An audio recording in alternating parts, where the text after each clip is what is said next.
Good evening and hello to another episode of Quilting Unscripted, where the chat is casual and all about quilting. My name is Carla from Quilting by the River, and this is my buddy. Hi, I'm Lynn from Lynn Wheatley Designs. We've got a special treat for you tonight, ladies and gentlemen and quilters from all over. Tonight, we're going to sit down with a shop owner, Cindy, from Cindy B's Quilt Shop here in Northern Ontario to find out what it's really like behind the scenes to own a quilt shop. How'd she start? Does she, what's a day like? What can you expect when you walk into a quilt shop? All those fun things that nobody ever really talks about. So, and I'm a big supporter of local quilt shops. We've got to keep them going. So we thought that we would grab one of our own local shops and highlight them tonight. So we're not going to gab too much because I think Cindy is also teaching tonight. So grab your cup of tea and have a sit down and let's start the chat. So remember, hi, Cindy. Hi. Always a quilt behind the quilter. Always. Yeah, so remember, everyone, you got a question for Cindy, just drop it in the comments and we'll get her to answer that. So, busy day. Oh, today, yeah, that was you. You're not open on Mondays. I'm not open on Mondays, but we do our live sew along in February's March. So we were busy here with that, but people got to see me. I just didn't get to see them. Oh, there you go. Yeah. So we go back, you and I, many years. Many years. Before the quilt shop, at Guild, at events and just quilting about. So tell me a little bit about the starting of the journey. When did you open? How did you get started? What the heck? Sure. Okay, so this store. So I've been a guild member for our guild since its inception. So I think they're going on their 35th year kind of thing. But you don't look a day over 25. So I've been quilting for longer than I've had the store. But my husband and I started a garage in 1989. So for a long time, it was me and him. And, I have the business end of it. He did the mechanics end of it. So back in 2006, we bought the building that we're in right now, in the idea that he had a 3-year lease on where we were leasing, and he was going to renovate this one, put on a big bay on the back for, more for autos. And then we were going to move into here. So when we bought the place, it was full of blue mold and stuff. So we gutted it totally, re-insulated. So now all of a sudden we have really nice drywall, right? We still have a 3-year lease on the other building. So he's going, well, it's really a shame to leave it empty. What could we do? So I did a little bit of research and talked to my buddies and talked to the quilt stores in Sudbury, did a survey for my guild, talked to the bank. And I said, okay, so give it to me. I'll open up a quilt store. And if it doesn't work, within the 3 years, you can have it back. So a year and a half after that, so I opened the doors June 1st, 2007. So a year and a half after that, he comes to me and he says, I'm not getting it back, eh? I'm like, no, no, you're not getting it back. So luckily the lot was big enough. So he's built behind. So it was really great with me still doing the books and stuff like that, running back and forth in the building. But this June 1st, it will be 19 years. Oh, wow. Yeah. Wow. Yeah. I remember the day you opened. Yeah, I had a little bit of fabric and a migraine headache because to me it was so much money, and I have all the wrong fabrics. Nobody's gonna like them, and yeah, it was quite a start. Yeah. Was it something you always wanted to do, Cindy, or did it just opportunity knocked and? Opportunity knocked, and I knew how many years we have spent being quilters or sewists that we had to go all the way to Sudbury, so it's an hour's drive for a spool of thread. Yeah. So there was really nothing here. And, you always put that idea in your head, oh, it'd be nice to have a quilt store. But it's just that the opportunity sort of fell into place, and it worked really well. I think for a lot of the viewers out there that aren't familiar with Northern Ontario, Espanola is in the corridor to the Manitoulin Island entrance, and 3 hours from Sault Ste. Marie, Michigan, an hour to the first major city of Sudbury, and geographical distances have it such that we don't have quilt stores every 20 minutes down the road. So yeah, when you get one like yours in an area where you get to pull, not only pull, but give the quilters in and around the area Absolutely. the ability to shop and learn and do. It's Absolutely. really amazing. Yeah. Yeah. So for the people in the States, tell us a little bit about, what your shop's about. I know a lot of people in Northern Ontario have come to visit you, and the ones that haven't. Yeah. So I started off with a small home long arm machine at home as well. So it wasn't until I was here a couple years that we ended up getting an APQS. So I have done a lot of long arming for people. That has sort of slowed a little bit now. I'm trying to do more of mine, a few friends, that's kind of thing. I don't have the time because it's expanded. So we have been teaching. Of course, just getting new people. I love teaching new people that have never sewn before and stuff. So it's just like, it's really cool that way. And then since COVID, my daughter joined us and we started selling the FOF sewing machines, and she's the service tech and stuff. And then because of COVID, we started an online presence as well that's taking up some time. But we have trying a lot of the Canadian brands because we've got Canadian fabric now. We've, of course, Northcott that's also in the States. We have Camelot, and there's a Phoebe Fabrics, but also we carry Moda and Maywood, and there's the batiks.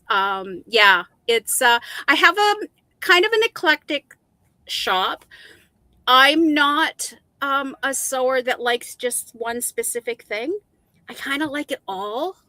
So it's, so I have Kansas Treble fabrics, and I have a little bit of modern fabrics. And then I have some of the circa 1800 fabrics, and baby fabrics, of course, is good and big, and, but yeah, a big supply are batiks. They have their own little world there that are just wonderful. So I've got a lot of just different ones. Something that a lot of people don't know, it's because of Cindy that I became a Studio 180 instructor. It's true. I walked into her shop one day, and I've been teaching and doing the odd self-published pattern and stuff. And we were chatting, and Cindy said, have you tried this ruler? And I'm looking at her like, oh, what ruler? What are we talking about now? And she handed me a wing clipper, and that was the beginning of the journey. So thank you, friend. You're welcome. I think I was the first one around Northern Ontario that ever had the Studio 180 rulers in the shop. Yeah, I believe I called down to Deb Tucker herself because I seen online the Lemoyne Star. My favorite block of all times is the Lemoyne Star, but with all those inset seams, maybe someday I'll do one. Yeah. And I looked for all my suppliers and I couldn't find the ruler. So it sort of went by the wayside. And then Fawns and Porter, I think it was a Fawns and Porter magazine, came out with this quilt. And I think, oh, it's a beautiful fall colors. Lemoyne Star says, maybe I should look into finding this ruler again. Not an hour later, one of my regular customers comes in, throws the book on the counter, says, Cindy, can you find this ruler? I says, okay, this is a sign. So I couldn't find it. So I called Studio 180. And I don't know if I talked to Sue or if I talked to Deb, but that's where they put me in touch with who I could get the rulers from. And and the rest is history. The rest is history. Yeah. Nice. Okay. So you've been around for a while. Mhm. What are some of the really big changes that you've noticed in the quilting world, last couple of years, maybe the last decade? What do you see? Yeah. I noticed since COVID, I think it made some people look at their mortality. People aren't buying for stash as much anymore.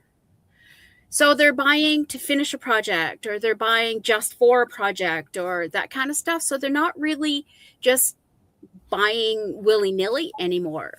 And then because of COVID and having to close the doors, we started an online which is like really taken off. Our sew-alongs, we were going to do it for 1 year. My daughter, it's funny because my daughter came to me. We couldn't have the people in the classes anymore. And she goes, Mom, why don't you do something online? I'm all, well, you can't just do it online. You can't just go off the seat of your pants and just do it. And then I went home and I played with a sampler quilt, and I felt so good because, of course, not seeing people, you're getting a little blue and, that kind of stuff. And I thought, well, maybe other people would enjoy this as well. So came back to work and we put it out there, an introduction online, and we were going to leave it up for 1 year. Just do it the 1 year, and then that was it. Well, we're starting our 5th one. We started the beginning of February now, and they're all still up there. So what they are an original pattern that my daughter has designed, and there is no written pattern. You have to follow along the YouTube to be able to you can download cutting instructions, but to sew the blocks or what we're doing, you have to download it. So it's been really a lot of fun. A lady came in from Sault Ste. Marie, which is 3 hours away, I think 2 summers ago. And she goes, you don't know me, but you taught me how to quilt. That just really touched my heart. So, yeah, but I think that's really the biggest change. So, yeah. And then we dabbling in a little bit of embroidery now with the embroidery machines and stuff like that we didn't do before. Never a dull moment. Never a dull moment. Lynn. Yeah. So, how is it to own your own business? Do you work at regular hours? How do you control that? Yes. My favorite saying is when somebody says, oh, it must be nice to own your own business. You can just sew all day and make your own hours. Yeah. How's that working for you? Yeah, I know, right? I think for the first maybe 5 years that I had it, I was working basically 16-hour days because we were in the shop I opened at 10, but I was in the shop from 8 o'clock till probably 6 or 7 o'clock at night. Then I would go home and I would do research online and finding all those new tools and cool stuff that we never had up in the north. We really didn't have. I know the first salesman, he laughed at me I was flabbergasted that these quilts that are in magazines, you can actually get fabric from those that is made with those patterns because we'd never ever seen that up here before. So it was really neat. But sometimes I get to sew. So a lot of times I don't. But yeah, it's there's a lot behind the scenes. So there's a lot of Carla, you guys know too that the pattern writing and stuff. It's not just playing with EQ and finding a pattern and there. Oh, look, there it is. No, it's the writing of it. That's also there's the whole bookkeeping and the whole government end of it and all that stuff that has to be done. It has to be done. So, yes. Yeah, it's not banker's hours. Oh, you only work from 10 till 5. Yeah. Yeah. So it sounds to me like, you're the small business on the small end, like we are, where we tend to be the jack of all trades and we tend to have to do, most every aspect of the business, whether it be the accounting or the proposal writing or the designing or the, you have to buy the fabric and all the commodities and then bring them in and price them. And so that's like a full circle of activity that never lets your brain rest, probably. That's right. So if you walk into the shop and Cindy's got a little bit of dark eyes, that it's been a late couple of nights. Or it's tax time. No. Yeah. Wow. So what about like trends in fabrics? What are you seeing that people are interested now? Are there things that are phasing out? Like, I mean, a You thing know, that some of the older stuff that was just a staple, more of the Kansas trouble. There's always going to be some of that, but I find it's phased out a little bit more. The batiks are more than we'd ever had before. They seem to be really enjoyed by a lot of people. And then there's the new digital fabrics again, you know, those panels that they have out there with the wildlife. Because we're in the north, the wildlife goes well here. Mhm. And some of those beautiful panels, I know Hoffman has some, and Northcott they have with the wildlife and stuff. That's pretty big here. Yeah. We have a mutual. I have a student, and Cindy has a customer that just loves Northcott panels, and yes, I quilt them, and Cindy She sells sells them. them. I sell them, she quilts them. Yeah. Here we go, another panel quilt again. Any trends with regards to age? Are you fine? Are we getting those new quilters? Or what's We're still getting a few now again. Like I haven't had any classes. Just got so busy that we haven't had the opportunity. The people that were teaching in my store have kind of aged out. Carla moved far away. I still come when I go though. I pay her rent because I shop for the year. Yeah. But I know some of the modern fabrics, the more modern stuff is the young ladies like. But it's so nice to see. I've got a few new younger people that it's nice to see that our craft is not going to die, that it's going to keep going. Yeah, that's the hope. They love the modern fabrics, but yeah. I have to really laugh because if grandma comes in with a young lady that's expecting, the young lady wants these beiges or grays and neutrals. Grandma wants the teddy bears and the pink and the blue. And so it is changing.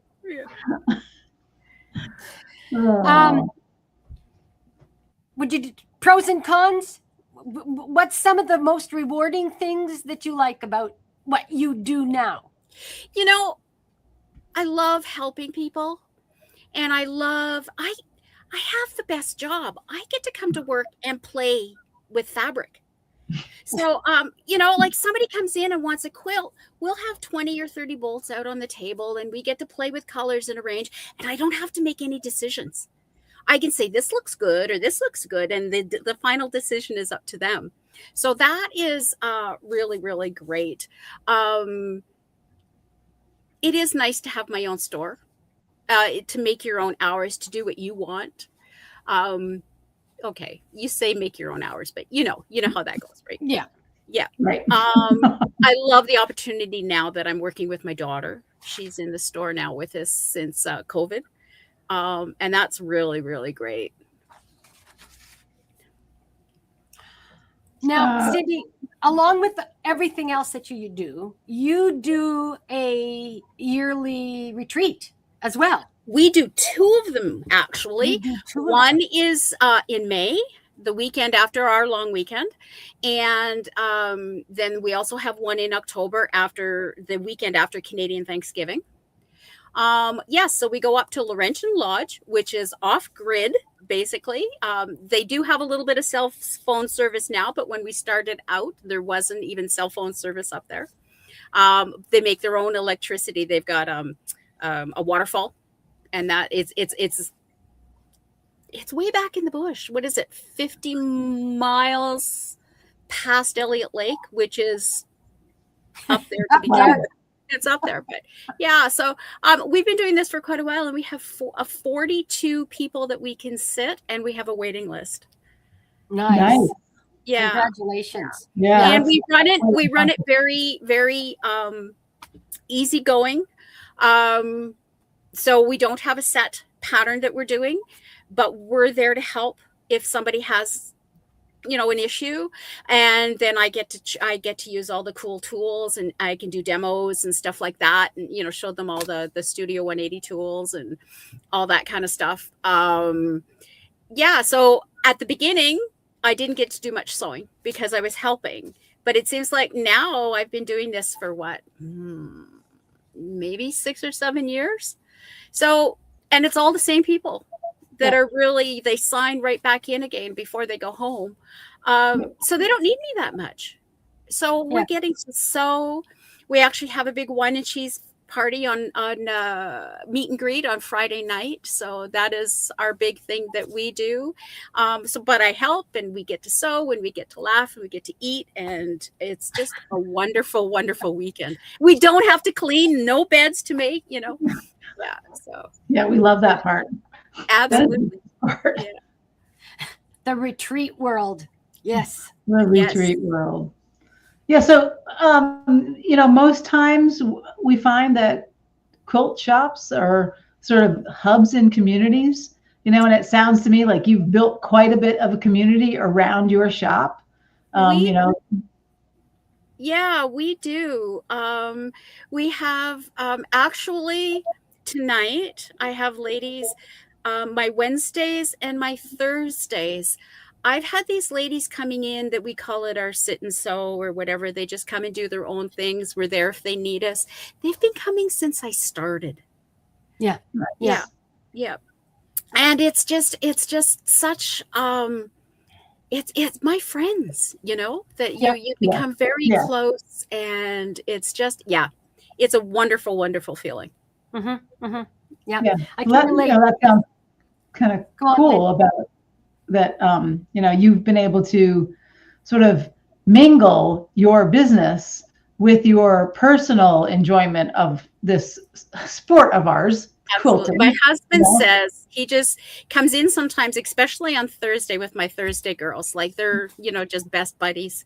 And we are just laughing, rolling on the floor or whatever. And he walks in and he shakes his head and he says, "This is not a real job. You have way too much fun." No. Oh, that's funny. Yeah. Well, that's kind of cool that you've been able to. There's not a lot of people, they lock the doors and they go home and there's a completely different life on the evening. But being able to, I think a truly benefit is that you have a passion for this in your life, and you're able to use it as your working life as well as your recreational life. And absolutely. So, totally blessed that way. Yes. Yeah. Yeah. That's doing really something cool. that I absolutely love. Yeah. Yeah. So I want to know, because I worked with my husband for many years. We went to work together. We came home together. We had the weekends together. But what's it like working with your daughter? Pros, cons, ups, downs. Cons. We want to know. So Tiffany and I are very, very much alike, right? We can go like squirrel right off to the other side. I told my sister the one time her job, if she's in the store, is just to say squirrel and get us back on topic. We can finish each other's sentences, or we're sitting watching, she's designing a quilt and it's just like, well, what if you, oh yeah, that'd work. And it's just like not even full sentences. So that's like really great. She has also business background, bookkeeping background. She also went to the art school in Sudbury. And so I knew her color sense and stuff is by far way better than me. And because she's young, she has a lot of computer skills. Yeah. So that's like amazing so she has developed now into the patterns and stuff like that. But we work really well together. It's wonderful to have her here. Yeah. I've tried really hard to hire her because she's the cameraman. Cindy does a live on Mondays where she opens boxes and shows kits and whatever. And I tried it once and I fired my cameraman because he got bored and he had pictures of and it was like over here. So yeah, that is such a benefit to have someone wonderful in the zone that does that. Now, she repairs machines as well. She did. She took the service tech for the FOFs, so she's our service tech as well. Yeah. Yeah. So we both do the bookkeeping, and then we both, I do accounts receivable. She does accounts payable. I sell the machines. She fixes them. Like it's really nice. I do the long arm. She doesn't want that. She goes, I have enough. But But yeah, no, it's great to be able to work with your daughter. From an instructor point of view, because I have taught, I haven't been there recently, been a bit busy, so we're finding more and more quilt shops. It's hard to find a quilt shop that has an education space. I mean, rent is at a premium. Was that something you always wanted to do? Absolutely. I like to think that this is not just a store. This is my sewing room that everybody gets to come and share and be.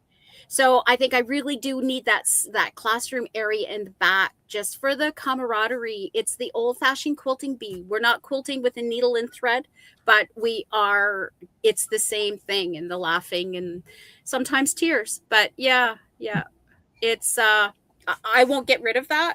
We look at it and I thought, oh, we could get another long arm. We could do a computerized one. No, I think that's really a big, important part of our store. Well, in education, especially up here. And everybody knows I'm a true blue northerner. Education in quilting is just so important. And it's hard to find venues for even somebody like me, to go to. So if I come up with a great idea for a class, I generally phone Cindy and go, okay, I'm thinking about this. Yeah. Also, I find that the shops that have the open sews or make it a comfortable zone for people to come who may be intimidated to take a class, but will come in, and after a while they get warmed up to the community and the people we're in, that they will then jump on. Absolutely. But I think that sort of just hanging out with other quilters really gives the quilter who's not sure about the world or their confidence themselves, it helps them tremendously. Absolutely. So having that is just such a benefit that that we all need in this community of ours, is a place where it's welcoming and it's nurturing and it's fostering this craft of ours, and absolutely, without betting the farm. Share, right?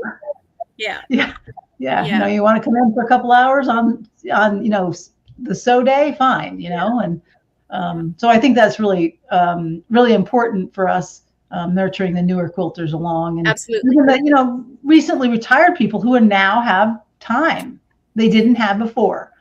That's right. And getting them to quilt. I've met a few people recently that they didn't quilt until they started to retire. Absolutely. They didn't really get into it because it just wasn't fitting into the normalcy of life while they were working.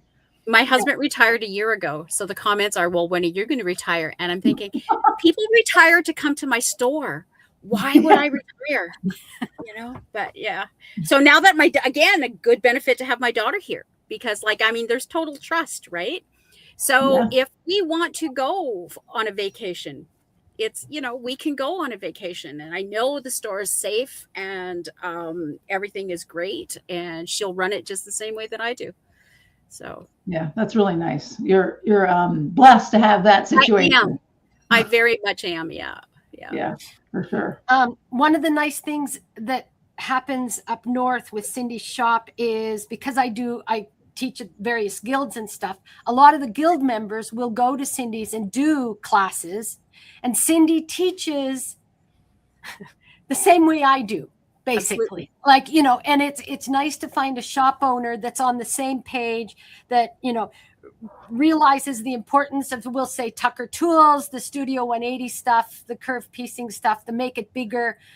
She's not pushing all the one wonder rulers kind of thing. So when I get the students into a guild workshop environment, knowing that they've had that background, absolutely, is really, really beneficial. For both me, you, and the student. Exactly. And because I taught my daughter to quilt, and that's the way I want to quilt. I don't want to be perfect all the time, and you can't, but I want to look perfect at the end of the day. So these tools are what we want to use. And all her patterns and everything are all written with oversized, squared up using those specialty tools that I don't even think they're specialty tools. Most of them are just, they should be in our toolbox. Right. Fundamental tools. Yeah. Yep. Mental tools. What's coming up at your shop? Yeah. What's next? Well, we're starting to, we're just rolling into this second week we just did of our sew along. So that's really big right now. That was fun.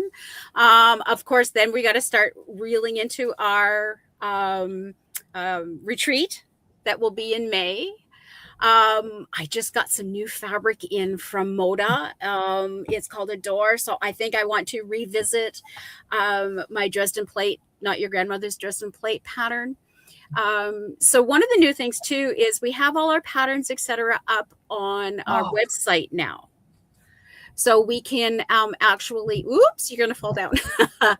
So, yeah, so because it's just my daughter and I, we don't have a lot of time to have a full store on the website. So we don't have the fabric and stuff, but we do have our kits, especially our own specialty patterns and all our patterns that are on there. So they are available on our website now. So that's really cool. So we do want to revisit that, I think. Just had another salesman in today, salesperson, and we bought a whole bunch more batiks. So we're thinking maybe of a couple classes and stuff like that for that. So it's all in the works. Yeah. Still looking for teachers though, that, you know, if we could have a couple teachers that are, you know, do a basic class and stuff, just we'll see. We'll see. Well, if I ever get up to breathe. Yeah, exactly. I know that you and I have talked about this, and you know, one of the things that Lynn and I do on these episodes is get down and get nitty gritty. And I've walked into your shop because when I walk into a quilt shop, I scan for something new. I scan for new books, new patterns, and we've talked a lot about books. And we've talked a lot about patterns. And as a pattern designer, both Lynn and I, you know, you want your local quilt shop to help you out in that respect. But your take on books and patterns and what's happening in the industry there. They really aren't selling unless I have an actual specific quilt or a specific class that's going with the pattern. Again, people will just order it online. Or there's so much free stuff out there now. Yeah. That they'll come in and they'll look, and they'll, you know, some of them will just go home and then order it online from somewhere else. So they don't sell like they used to, that's for sure. Yeah, I know. Except they're not going to get our quality, right? You got to remember, when it's a free pattern, free means you get what you paid for. That's right. Yeah. So it is not going to be using the Studio 180 tools. You are going to be making flying geese by cutting a rectangle and a square and drawing on the line and, you know, throwing half of it away. So yeah, or your measurements might not be, you know, why do we have to not line up? 7 8? Yes. Yeah, exactly. So you do have to, you know, educate, and people realize, you know, how good some of the patterns are that will go that way. Cool. There are some quilters that, you know, absolutely need a pattern that has good drawings because they learn by illustrations. And a lot of the free patterns are very few illustrations, I find. There's they'll just one sentence after another and less visuals, you know, or they just assume you know a lot of stuff. Exactly. We're doing Exactly. We're doing a block of the month right now. Tiff designed is called Maple Island. And the original fabric that we bought for it a long time ago, we were going to do another quilt, but the pattern was very hard to follow. You were actually, I think, going to teach it, Carla. Yeah. And it was just, we couldn't, you know, we would have had to rewrite the whole pattern and everything. So what we found out with this is I'm doing a video. Tiffany has actually changed up some of the Studio 180 tools. We're making 8-inch blocks with 6-inch tools. So it's really great to have an actual video. So so the people that are joined the block of the month, they get a link to a special video, and we will show them exactly how to cut and sew. So that's, it's really cool. It goes Nice. with the patterns. You need those diagrams. Yeah. Yeah. Question. We often talk about the price of fabric. We talk about the increase in the price of fabric. I know when I get together with Lynn and the buddies across the magic line, and I tell them how much we're paying. Have you found, first off, average price of a meter, which is we'll say 40 inches, just for the sake of the new fabric that's coming in, if we're buying it from the Modas and the ones that are your American companies, they're $24.99 a meter now. Is that a hindrance? Is that slowing for some people it is, and I think that's also a reason why people aren't buying for stash anymore, unless you have that sale, that kind of stuff. But some of the boutiques, we have to be very careful. Some of them are up to like $26.99. The salesperson that was in today, their layer cakes, they would retail at over $90. Yeah. So it's just like, so we kind of pick and say, that's really not going to go unless it's like something that we absolutely fall over in love with. But we have to be really picky and choosy right now too. It's hard. People look at our what we call our color wall, our tone and tones, that kind of stuff, which are supposed to be our basics. That used to be $12.99 a meter. Now they're selling at $22.99 a meter, $21 a meter. Like it's a grunge. They're I love my grunge. I know, and I just ordered a whole bunch more, but yeah, like they're $25 a meter. Yeah. Makes sense. So it has hurt a little bit. Now that being said, some of the people, if they want it, they don't care, because you say, this one's 24, this one's $16.99, this one's 24. It says, I don't care, I like that. I still think quilting's cheaper than therapy, and all kinds of other things I can think of, and has a whole lot more benefits. I told one husband the one time he was teasing his wife. I knew he was teasing, that he was giving her a hard time about spending so much money, and I said, but don't you ice fish? Yeah. I says, and you have a snow machine and all this stuff. He says, I says, well, when you go and spend the day on the ice and get nothing, you can come home and sleep under a nice warm quilt. And he just laughed. That's nice. That's nice. But so looking back, would you do anything different? I mean, we always talk about hindsight. No, I had, like, when I started out, I had some wonderful friends that just walked in and said, I want to help. So that really was the greatest thing to get us started and going and stuff like that. But starting slow and building, like, I never took a lot of money out for the first 5 years because I was building my store. And so going that way, I think, was for me, anyways, it was a really great thing to do. Things are paid. I don't have accounts receivable. So I could theoretically lock the door tomorrow and go home. I have no bills, anything like that. Okay, I'm not gonna, but just put that out there. But no, I think I like how it's progressed and gotten bigger. I think it's been a great situation. Do you buy fabric? Okay, so I mean, Lynn and I see a fair amount of fabric. Occasionally, if I'm going to run a program or something, I'll grab one of the fabric reps in, and they come in with all their suitcases, and you go, I only want 3 bolts. I only want 3 bolts. I only want 3 Not bolts. possible. Not possible. As the page gets filling, well, maybe that one, because that one goes with that. Anyway.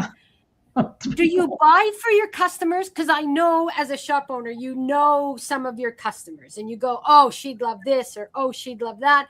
Do you? Is there a secret? Do you buy for you? You never know, right?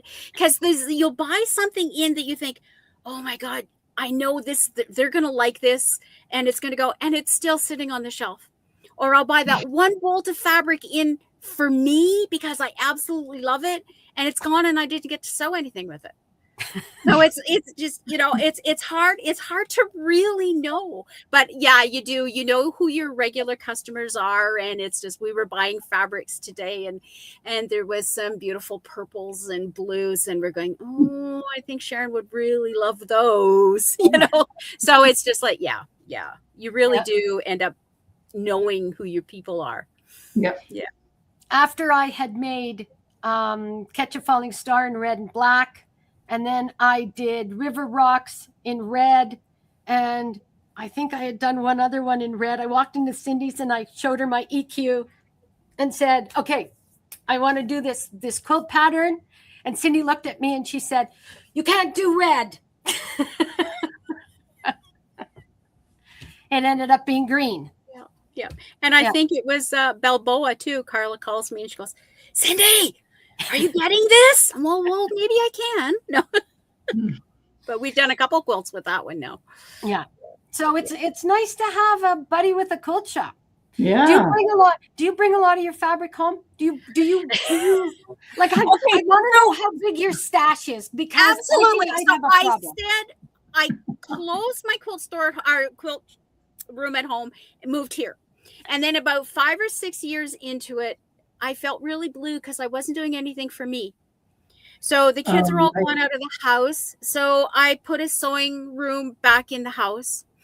And I said, okay, I'm not bringing a stash home. I'm bringing projects home, and I'm going to sew for me and the grandkids and blah, blah, blah stuff. Well, just this last 2 weeks, my husband decided, we have a very short basement. Back when the kids were teenagers, they painted the ceiling black. So it's all the rafters, right? So he says, no, we're going to put a drop ceiling on there. We're going to put this on. It's going to be white. It's wonderful. It's perfect. It'll make a brighter room for you, because that's also where I do some of my taping. Well, so we took all the stuff out of the basement. So now all of the stuff is in my living room and in my entranceway and in my kitchen. And I'm thinking, I'm glad I didn't bring anything home. Yeah. Because it's just, sometimes it follows. Well, I try not to buy for a stash, but sometimes it does follow you home. Yeah. Oldest piece of fabric? Good question. I'm cleaning out. I found some flannels that I was supposed to make pajamas for Tiffany with. So that's got to be 30-ish years old. Yeah. I also found a quilt that I started when the first quilt that I made, I found some of that fabric.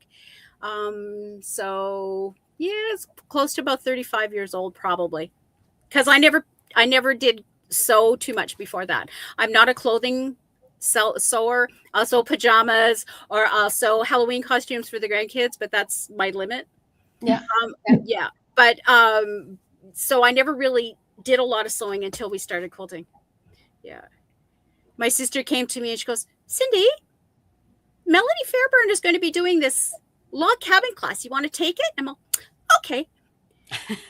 So I started my sewing career with a borrowed sewing machine and her old cutting mat and cutter, because she bought new ones. And then it was like a few years after that, it was, oh, Cindy, do you know that they're starting a guild in town? Do you want to join? I'm like, okay. So, but it's been really great. Like you were talking, Carla, about working with your husband. I've been working since 89, side by side with my husband. When we started quilting, all of a sudden it was, I could go home and I could go in our sewing room and close the door and do pretty stuff, remembering that I was working in a garage. Yeah. That's a man's world, so it was just so wonderful to come home and play with fabric, even if it was 5 minutes or 10 minutes before I had to start supper. And so it was really wonderful and great there. You have to understand that Cindy's Quilt Shop is also a bit of a family affair, because being as close associated with her shop and the opportunity to be in there over the years, both your sisters helped you out. Both my sisters have helped me out. Yeah. I was at a quilt show and your husband was doing cash. Yes. Yes. My very first big sale, my son and daughter-in-law walked in, and it was so busy in here, and I was flabbergasted. Derek ended up being on cash. So he says, yeah, I can do that. So yeah, no, it is a wonderful, wonderful time. Yeah. And Yeah. it's nice to have help, Absolutely. when you do. Yeah. Okay. If you could only quilt with one color for the rest of your life, things everybody wants to know. I feel like Stephen Colbert. Is What rainbow a color? Is rainbow a color? Good question. That's really hard because it depends on the season. Like in fall, I love to sew with those warm country colors or those fall colors. But when February rolls around, I want bright and rainbow. And then, after Christmas, I'm kind of like, well, maybe I want a little bit of calm and stuff like that. That's a really difficult question. I do love some soft greens. I love orange, but red maybe. Yeah, that I don't know. That would be really hard to just sew with one color. Yeah. Good answer. Yeah. Except rainbow, right? Rainbow. We decided rainbow's now a color. It is an actual rainbow. official color. Yeah. Yeah. We're going to have to put that on the color wheel. Yes. Yes. Yes. Yep. Number 25 is rainbow. Yes. Exactly. It's in the batik aisle. Cindy, thank you so much. Yeah, it's been wonderful. It's always nice to have a peek behind the scenes, because we walk in, you're busy, we chat, everybody wants a piece of Cindy because you're just very knowledgeable. You're up, if you're having a bad day, you go visit Cindy because it's not just the fabric, it's the shop owners that make it. Exactly. I do have the best job. Yeah. We need to write Oprah, Yes. Oprah, yeah, we need to write Oprah. So if you're in and about the Espanola area, traveling around over the summer or whatever, off to the island or Sault Ste. Marie or something, pop in. She's always around. I highly recommend it. She's my number one stop for all things quilting. Oh, thank you. And thank you so much for having me tonight. It's been fun. Yeah, it's been wonderful meeting you. This is the first time I've met Cindy, and I've heard a lot about her through Carla. So yeah, and next time I'm way up there. Way up here, yeah. Yeah, I have been you'll going have to up stop once a in. year. Yeah. We'll have to take a road trip and The coffee pot's always on. Yep. Yeah. Nice. Well, all the best, Cindy. Yeah. Thank you. Many, many years of keeping all of us going in lovely fabric and education and quilting and whatever. I'm a little sad to hear that you're toning down on your long arming because hey, I send them to you. I do. I asked where they're going that way or they're going to the island, right? So we got a couple nice long armors on the island too. So depending on which way they live, but yeah, you don't have as much time either as what you used to. No, we're all single-handed in this journey together. Yeah. That's right. Yeah. Yep. Doing the thing. So perfect. I'm going to let you go get back to class. Absolutely. Cindy, if you're tuning in, hang on. We'll say goodbye to Cindy, and then Lynn and I have a couple of updates for you.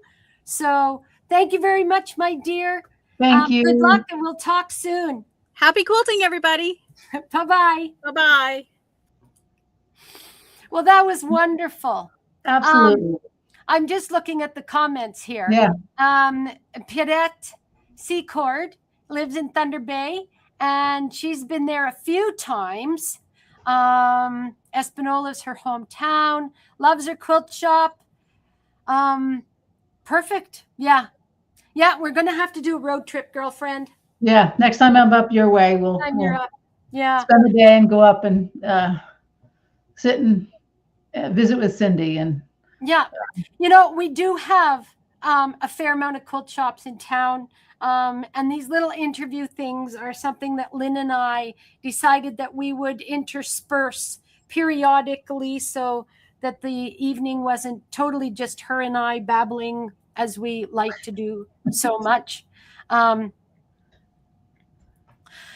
Jackie wants to know, how far from you is she? From me, I would say, let's see, about an hour and a half, an hour and 20 minutes.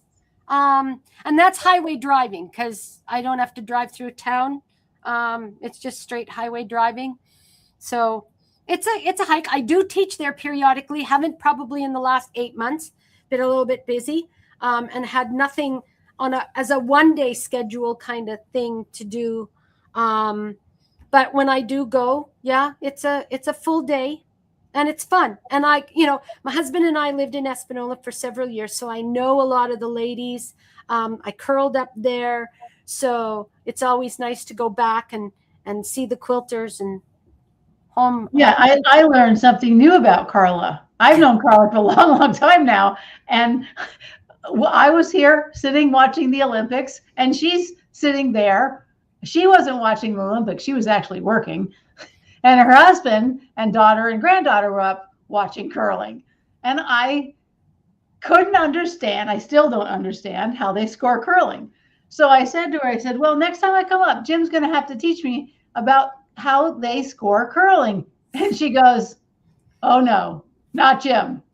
She goes, I curled for years. It's the only sport I ever did. And I'm like, Carla was a curler. I was a curler.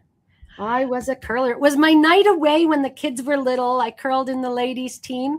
I got as far as vicing, and we did out of town bonspiels, my girlfriends and I. It was a way to be away from the kids and let the husband have all the dirty diapers for the weekend. But yeah.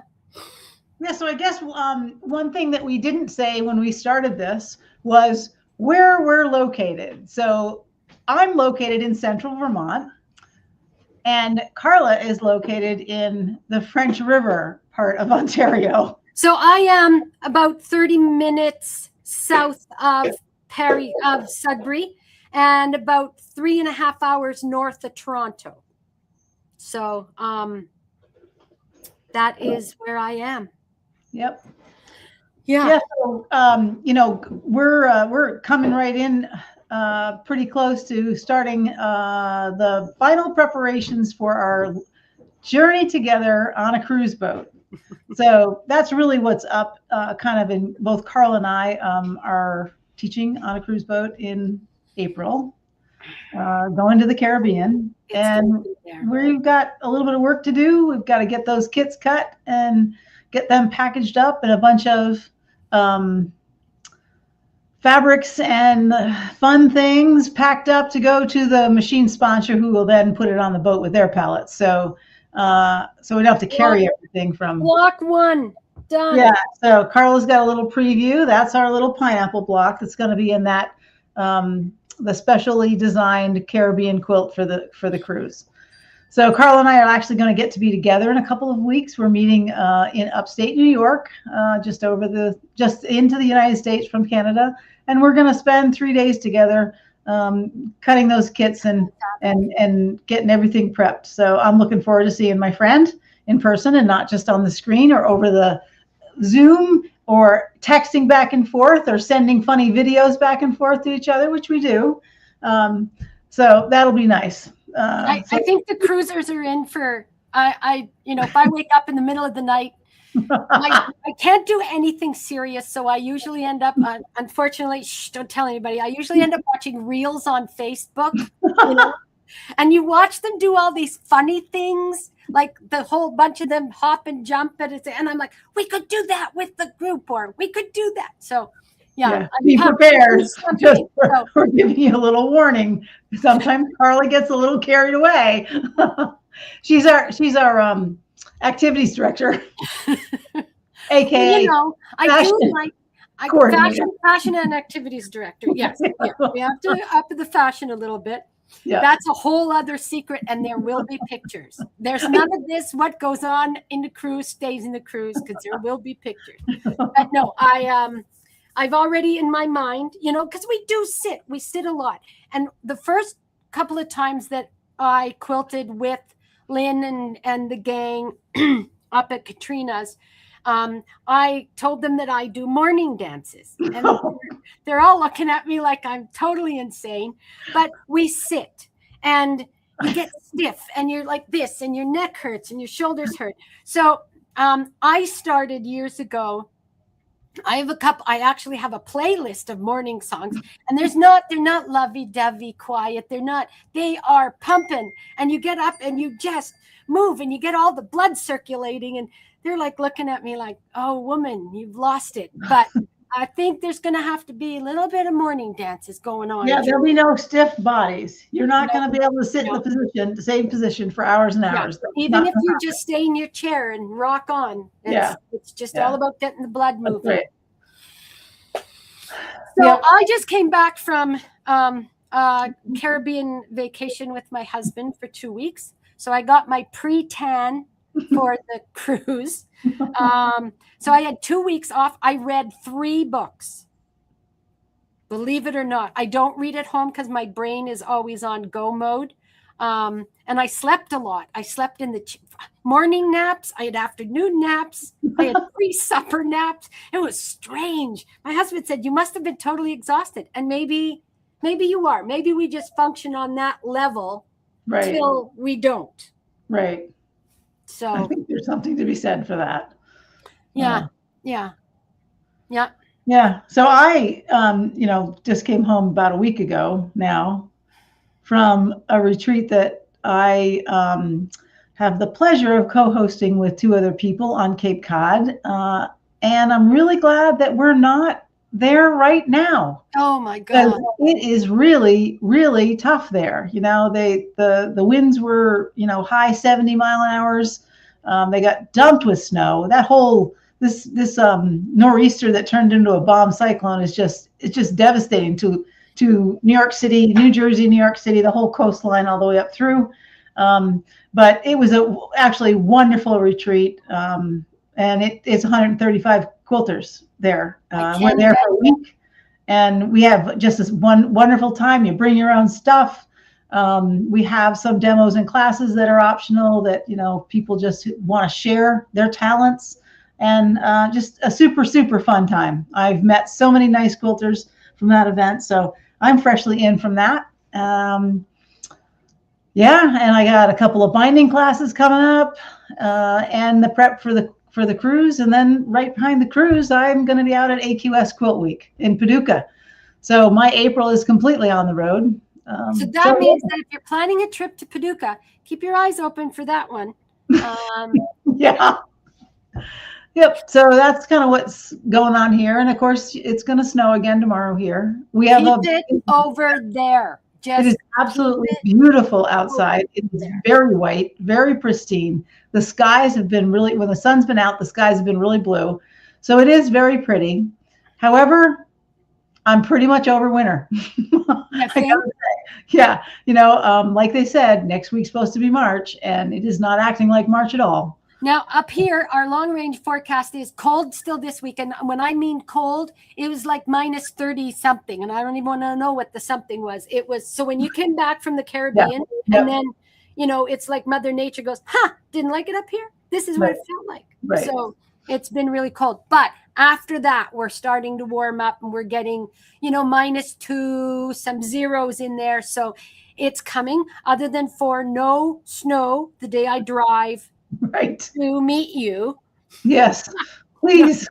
Please, no snow. Not have one of those storms rolling across New York State and Ontario. But spring is coming. We've got the cruise.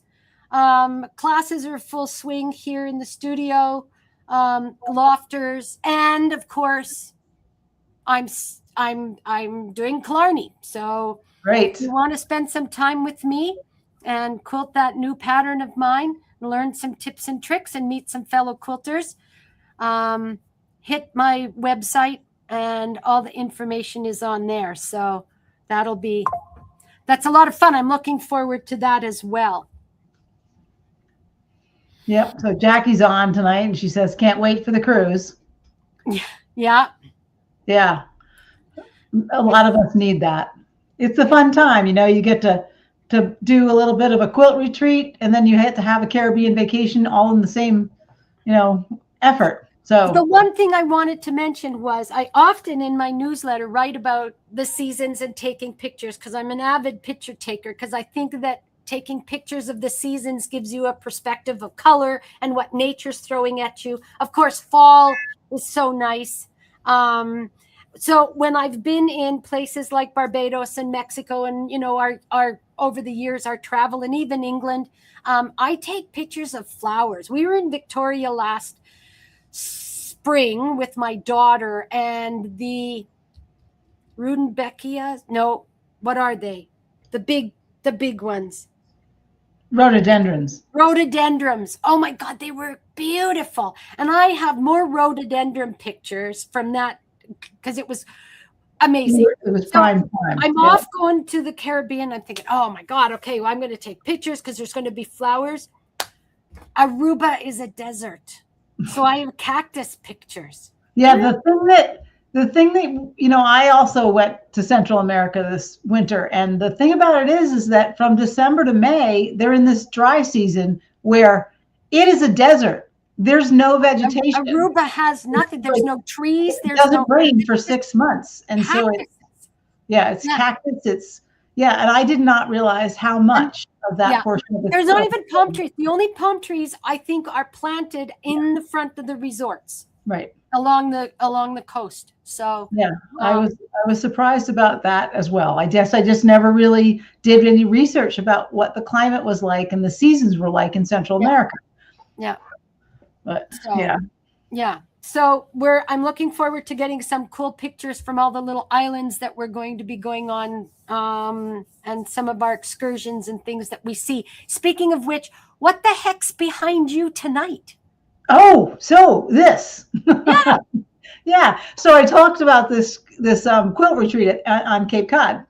Well, that came out of a bag of flannel scraps that I picked up off the free table. You can imagine what 135 quilters can do with a unlimited free table space. And they're there for a week. So they all clean out their studios, they all rearrange, and everybody brings their stuff. Well, there was a gallon bag with strips and squares of baby flannels in it. And I took the bag a year ago, and then I was off at a retreat during the summer, and I just poured the bag out on the table, and I ended up making 2 of these kind of random scrappy quilts. And they're headed towards there's a program that one of my buddies runs. That's the Veterans Quilts for Veterans. So they're baby showers. They do baby showers. So anybody who's a veteran in the United States, they have the families come in and they get to pick the quilt. So we all donate quilts in. So I have a pair of these that are freshly pieced together, and I use them because we do this kind of like UFO challenge where you get your UFOs done. And now we have a new twist where the challenge is you go to the free table, you get something from the free table, you take it back to your quilt station, and during the week you make something, and then you show. And I got to tell you, our oldest quilter, Julia, she went to the free table and made pillowcases. So she comes over, she's 93. Okay. She sews until like 2 or 3 in the morning.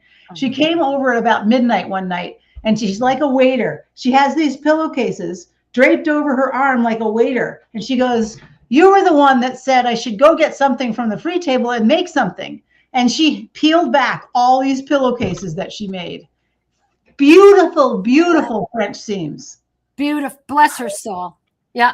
So anyway, so this is just one of those things where I picked it up from the free table. I thought it was cool. I poured it out. I made 2 little tops, and I'm going to take them down, quilt them, and send them off to my friend Tina for the veterans baby showers. So there you go. So that's my little quilt for the night. Well, friend, it's been a great catch up. So next month, we are doing our episode on the 24th, which is a Tuesday at 7. It'll just be a chat with you and I. But I think we have something in the works for the following month, which would be April. And I don't know if we have a date yet, but it'll be after the cruise. So there'll be later in April. Yeah, there'll be things. So it'll be later in April. And watch the Facebook page and we'll let everybody know about that. Yeah. Right? Yep. That's all we got here. I've already been assigned the color of my nail polish for the cruise. So my fashion director has already told me what color I need to do for that. So I've got that now on my list. So it's kind of fun. It's going to be a fun time mixing, work, this passion of quilting and work, and with a vacation and fun with lots of friends, meeting some new quilters, seeing some new places. So the Canadians that are going down all know me, or most of them have met. I think all of them but one have met me. And Lynn, you know most of yours coming in from. So it'll be cool because they'll be. These are my friends, and those are her friends, and now we're going to become a big friend pile. Yeah, big pile of friends. Big pile of friends. That's what we like to do. So. Excellent. Lots to look forward to. Yes. Spring is coming. Make use of this snowy, cold weather while you can, because believe it or not, ladies, pretty soon it's going to be raking, planting, gardening outside. Right. I'm ready to be daily outside. I have to admit, I have not after the holidays and being able to be outside all day. Missing my outside time a little bit because I'm not good in the cold anymore. Yeah, I don't enjoy it as much as I used to, for sure. And it's icy up here, so time to have a change. Yep. So keep on quilting. Thanks so much for joining us, and keep quilting, keep creating, keep inspired. Hit the like button. Share this with your friends, get them to subscribe, and just make every day a fun day in your quilting journey. So until next time, keep stitching and keep smiling. Goodbye, everybody. Stay Bye, safe. everyone. Stay warm.